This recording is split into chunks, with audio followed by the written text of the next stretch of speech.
What up, guys? Let's take a look at BABA, Alibaba Group Holding.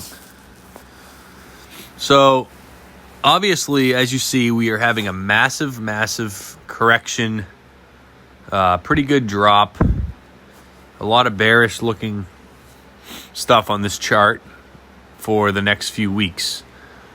We could get a little bit of a bounce tomorrow. I am seeing a possibility of a bounce. But as you see, we had a serious bearish divergence on many time frames, and it finally played out. And we're getting a lot of selling. Now, what I'm going to do here is I'm going to try to find a bottom, a possibility of a bottom anyway.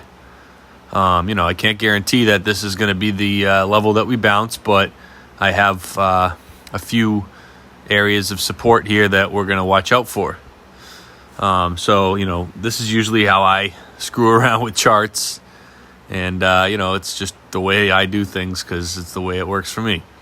You can do it however you want, no worries. And if this means nothing to you, don't worry. But needless to say, we got rejection at that top line I drew across, and now this is the rising channel we were in. So we were in a rising channel for many weeks, slowly bouncing up in here, and now we finally fell down, causing a head and shoulders pattern, which now I'm thinking this RSI might actually come down, dip lower than the left where we recently crashed, and create bullish divergence. So I would like to see the RSI actually come below right here where I'm going to draw this line here. I want to see it come below that.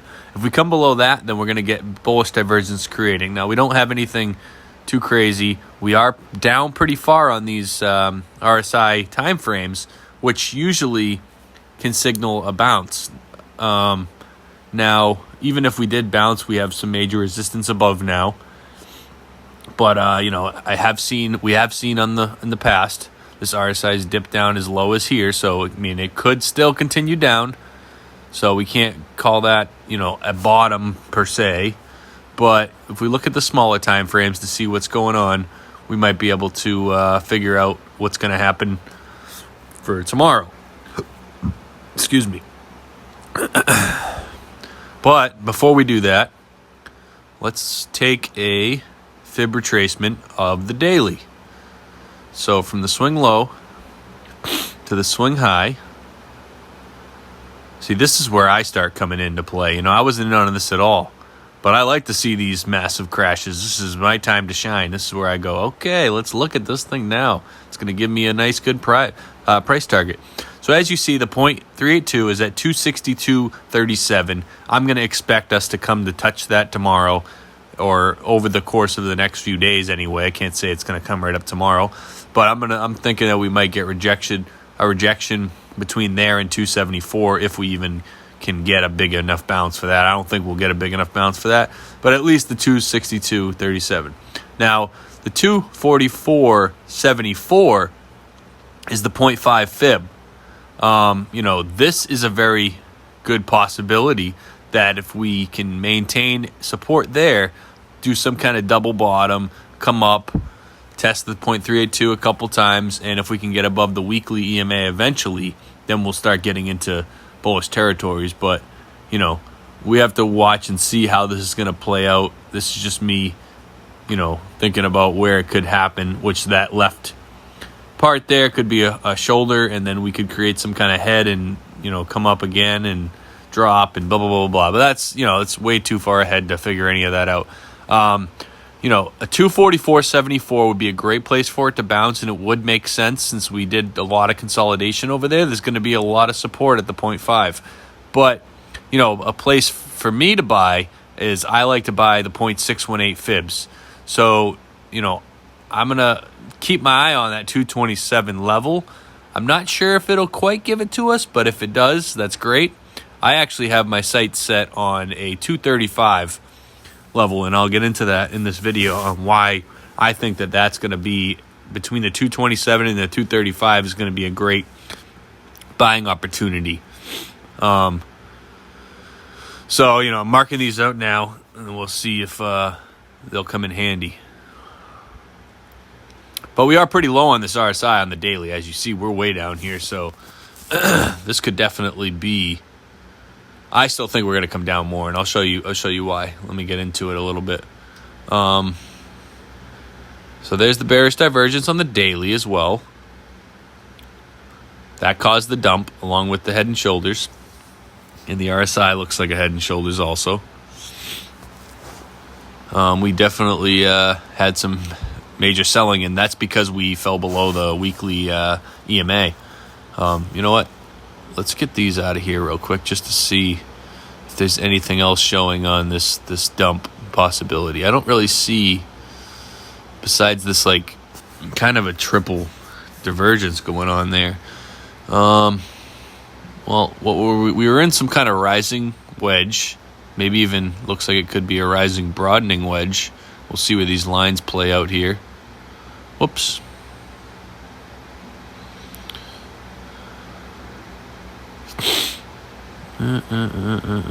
What the hell is that earnings thing popping up for? I can't see shit. Sorry, don't mind me. Just going to screw around. This is my first time really looking into Alibaba or Baba, whatever you want to call it. I don't even know what the hell it is. I don't know half these stocks are, but I like to look at the charts and figure out what happened and, where it could go. So definitely it was in some kind of rising, broadening wedge. Now, for me, if I was analyzing this thing and I was in this thing, I would have been like, okay, we're going to in a rising, broadening wedge. We have some bearish divergence. And, if we were going to break down from this thing, the breakdown target would have brought us potentially to the... We should have potentially bounced, and it looks like it's tried to bounce right there, too, at that 275, which I would have said, all right, that's a good position because that's the weekly 20 EMA, which we'll look at in a few. But, obviously I wasn't in this, so I wasn't able to watch it, and, who knows what would have happened. But that would have been a good point for this breakdown, potentially. But we did get a head and shoulders pattern as well. So, there's a couple negative things there. But, I'm just trying to piece this thing out here. I didn't even pull up any of my moving averages or my TD9, see if anything else makes sense. We're just going to run through this thing quickly and see what's happening.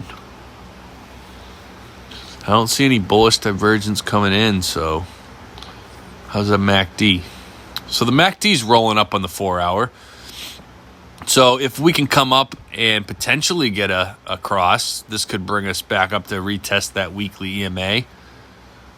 We'll have to keep an eye on and see what else is going on. But I think we could get a little bounce here. We are getting a little green indecision candle, which sometimes can signal a possibility of a bounce. Now, this is just on the 30-minute area, but, I'm seeing a spinning top there in the 30-minute.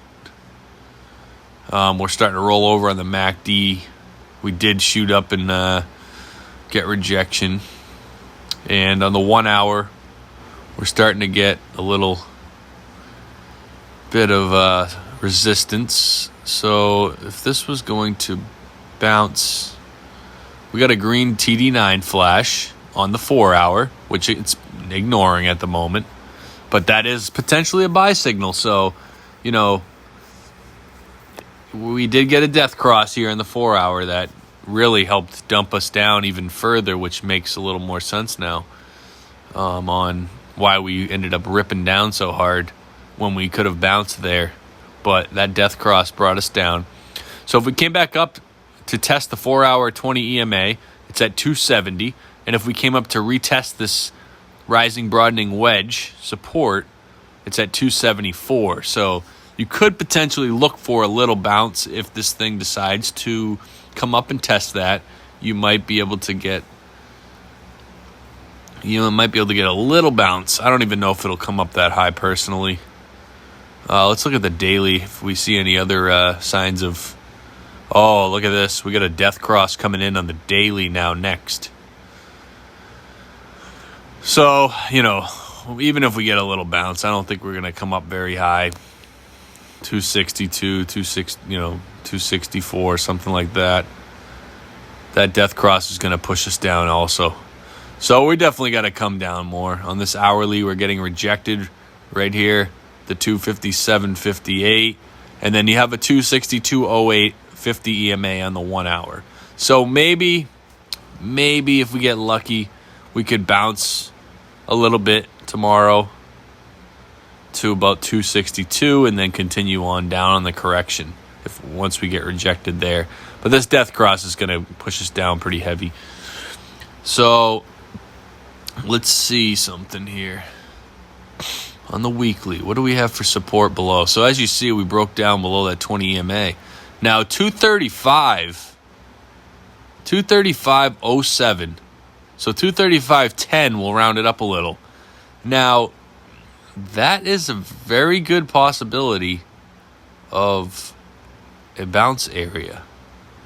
If you look in the past, though, it did like to... I would keep my eye on that 235.07. I mean, I would be a buyer there personally if we got a bounce there and came back down and retested it. You know, if we were to bounce at 235.10, 235.15, and we got a nice bounce and then we came back down and came down to like 235.30 or 40. I mean, that's a pretty good confirmation there, but we got to keep an eye on this thing. I mean, if you guys like this, if you guys want me to look into this thing in a couple days or whatever, I can always look back if you guys ask for it. I mean, I might forget, so you'd have to remind me for sure if you are interested in me keeping my eye on this thing. But I might actually put a buy order at this 235.07 and just forget about it. We want to create some kind of bullish divergence, though, for sure. And in order to do that, we have to come down further on this RSI on the weekly. So we have to come down a little bit further than we were before. So on this daily, though, we have this 100 EMA at a little bit above, around like 240, it looks like. So, I mean, that would be in confluence roughly around the 0.5 fib, which is 244. This one's at 240.53. So even if we wicked below the 0.5 fib, came down to this 240.132 area, I mean, that's a possibility. But with this death cross, I mean, you know, we definitely got to go down more, even if we have a little bit of bouncing around in here beforehand. So, and I don't like that we didn't hold that weekly 20 EMA. Because usually when you're in a bull market and you come down and test the 20 weekly EMA, that's usually, when you bounce there, it's usually a signal that you're going to continue up. We fell right through. That's going to be some hard rejection areas, resistance areas as we come along here. So even if we did potentially bounce at the 244, the 241.50, or the 235.07, which would be where I buy, most likely we would come up and test the 275 area again, and we'd have 274.80, which if this continues to roll over might be lower in a week or two. Let's just try to look at this with the fib retracement and see. We broke down there.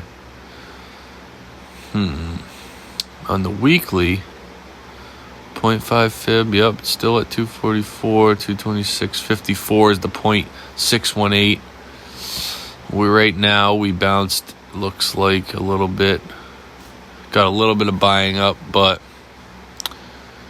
I would definitely keep an eye on this thing. And, you know, it's possible that this 50 EMA on the weekly could move up to that 244, and then it would work out mint if we hold off and, you know, trend sideways a little bit. But either way, this is just kind of what I'm seeing, and you know, let me know if you guys want to see more of this in a couple days or a week.